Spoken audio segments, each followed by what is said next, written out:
សួស្តីបងប្អូនថ្ងៃនេះនាំបងប្អូនមកមើលទស្សនាម្ហូបការចម្អិនម្ហូបបែបកូរ៉េអញ្ចឹងបងប្អូនតែអត់សូវចេះស្ទាត់មកទេបងប្អូនអើយទើបរៀនធ្វើអញ្ចឹងបងប្អូនគេហៅសម្លអីគេមេអ៊ុនថាំង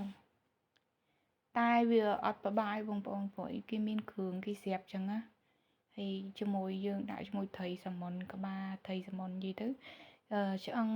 ត្រីសាច់មានលីគ្នាតិចតិចចឹងហើយពេលធ្វើឆ្ងៀតផឹកទឹកដោះគោមួយកន្លះកែវសិនបងប្អូនហ្នឹងហើយបងប្អូនហើយតមកពេលយើងដាក់ទឹកហើយទឹកមកល្មមហើយពេលពុះហើយយើងដាក់គ្រឿងនឹងចូលហើយវាកូរវាទៅសិនចឹងបងប្អូនកូរវាតិចចឹងទៅហើយចាំយើងដាក់សាច់ត្រីចូល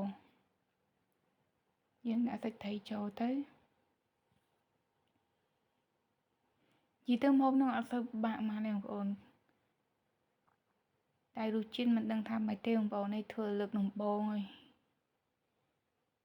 យើងដាក់សាច់ត្រីចូលហើយដាក់ចូលហើយយើងថែមគ្រឿងតិចតួចចឹងបងប្អូន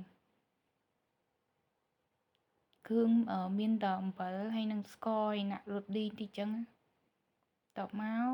ហើយយើងថែមម្ទេសតិចទៅបងប្អូនបើបងប្អូនចង់ហឹរដាក់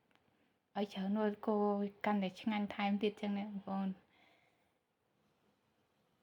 ហើយទុកឲ្យពុះតិចទៅយើងចាប់ផ្ដើមបន្លែយើងចង់ដាក់បន្លែអីក៏បានដែរ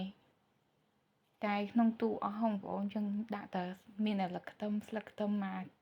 ស្លឹកខ្ទឹមអាធំធំគេហ្នឹងក៏ដាក់ស្លឹកខ្ទឹមនឹងទៅបើបងប្អូនមានដូចជាសក់ដូចជាបន្លែខៀវអីផ្សេងដាក់ចូលក៏បានដែរបងប្អូន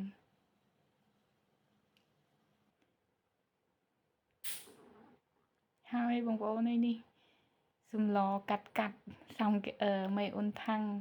អរគុណច្រើនបងប្អូន